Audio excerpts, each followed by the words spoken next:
Nesta aula, nós teremos uma conversa breve, simples, sobre esse grupo de substâncias tão importante na química, que é o grupo dos ácidos.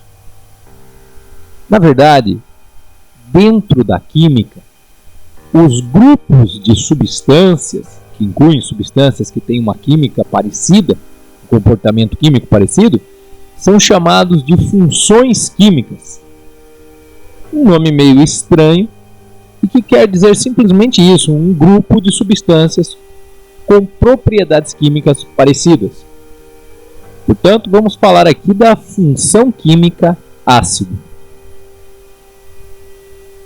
Em primeiro lugar, é muito importante quebrar aquela noção de que ácido é algo perigoso e que fica dentro do laboratório, bem escondido.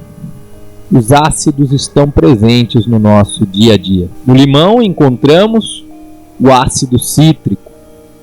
No kiwi encontramos uma alta porcentagem de ácido ascórbico, a famosa vitamina C, que sabemos serem substâncias do nosso dia a dia, uma substância essencial para proteger o nosso organismo. Portanto, a ideia de que ácido é algo perigoso deve ser retirada da sua mente. Pode ser perigoso, mas nem todo ácido é perigoso. Pode ser corrosivo, mas acidez não deve ser sinônimo de corrosão. O que você vê aqui? De imediato, todos nós pensamos: água. Aí é que mora o perigo. Soluções de ácidos, mesmo ácidos fortes, e também soluções do grupo antagônico, que é o grupo das bases, são incolores. É um grande perigo a noção de que tudo que é líquido transparente seja água. Geralmente teremos uma solução aquosa, mas que pode ser de um ácido ou de uma base. É uma noção muito importante para aqueles que colocam os pés dentro de um laboratório. Os ácidos fortes necessariamente são ácidos que não possuem carbono. Ácidos fracos incluem substâncias que não têm carbono, há alguns fracos que não têm carbono, mas essencialmente, na maioria dos casos, os ácidos fracos são os ácidos que têm carbono, os ácidos orgânicos. Aqueles que encontramos no nosso dia a dia são justamente ácidos orgânicos. Em suas moléculas, na ponta da molécula, há um carbono que de um lado se liga por ligação simples com um átomo de oxigênio e de outro lado faz uma ligação dupla com outro átomo de oxigênio. Nesta representação fica mais fácil de visualizar isso. O carbono faz 4 ligações químicas. Os ácidos orgânicos, 2 ligações estão comprometidas com um único átomo de oxigênio. Uma outra ligação é feita com um átomo de oxigênio que faz sua outra ligação com um átomo de hidrogênio. E a quarta ligação é feita com um átomo de carbono. A cadeia pode acabar neste átomo de carbono ou ser uma cadeia longa, como vimos nesta imagem.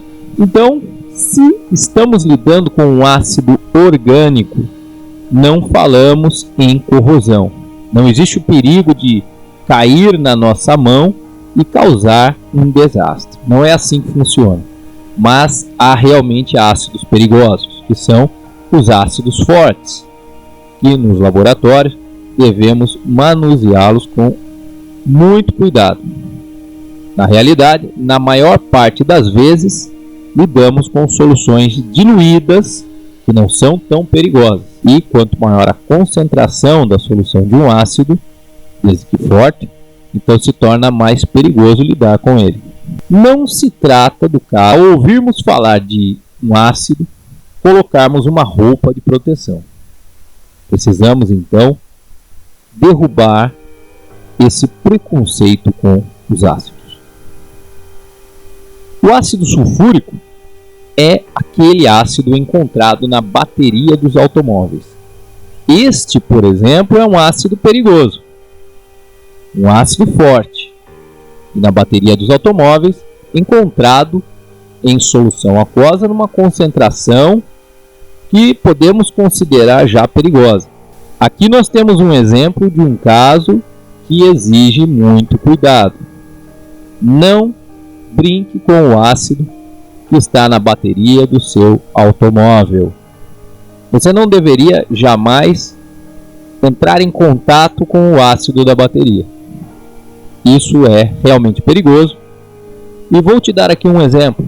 Se um ácido é forte e você jogar água sobre uma solução desse ácido, isso pode causar um superaquecimento e então a água com o ácido espirra em você, podendo até levar à cegueira.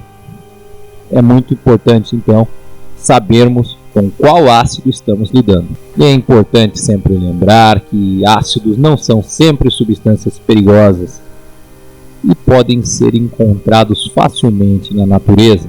As três principais teorias sobre ácidos e bases são as teorias de Arrhenius, a de Bronsted-Lowry e a de Lewis. Segundo Arrhenius, ácidos são substâncias que, colocadas em água, liberam cátions e ânions, sendo que os cátions são necessariamente cátions hidrogênio, cátions H+, hidrogênios com uma carga positiva. Já na teoria de Bronsted-Lowry, ácidos são substâncias capazes de produzir íons H+. E na teoria de Lewis, ácidos são substâncias que têm a tendência de se ligar a um par de elétrons quando este está disponível em alguma molécula. Na teoria de Arrhenius, as bases são substâncias que liberam o ânion hidróxido, o OH-, exclusivamente como ânions. Já na teoria de Bronsted-Lowry, as bases não são necessariamente substâncias que liberam OH-. São substâncias que captam H+. É claro, se liberarem OH-, o OH- é capaz de encontrar o H+ e formar água. Portanto, captando o H+, neutralizando o H+, e também se encaixam, então, na teoria de Bronsted-Lowry. Porém, se uma substância, de uma outra maneira, for capaz de captar H+, ela já estará incluída na teoria de Bronsted-Lowry como uma base. Finalmente, então, lembre-se nos seus estudos de química que o cátion H+, que é o átomo de hidrogênio que perdeu um elétron, o átomo de hidrogênio que não tem elétron nenhum, apenas um próton no núcleo, o que confere a ele uma carga positiva, este cátion sempre indica acidez, indica meio ácido, indica ácido. O ânion OH-, que possui uma carga negativa e que tem nome hidróxido, caracteriza as bases. Essas espécies químicas se neutralizam. Quando se encontram, formam água, que é uma espécie neutra. O encontro dessas espécies químicas é chamado neutralização. E é aqui que se resume toda a química ácido-base. Veja só, se num meio a concentração de H+ é alta, é sinal que temos um meio mais ácido. Se a concentração de OH- é alta, temos um meio fortemente básico. O pH é baseado nisso. O pH é uma medida baseada num cálculo matemático que não precisamos falar aqui, mas que ela depende da concentração de H+. O pH vai de 0 a 14. Se o pH uma vez calculado, nos indica um valor entre 0 e 7, temos um meio ácido. Se indica um valor entre 7 e 14, temos um meio básico. E tudo isso está ligado à presença de H+ e OH-. Nunca se esqueça, o H+, quando encontra o OH-, dá água. E é a este processo químico que damos o nome de neutralização. Espero ter te ajudado e um bom estudo para você.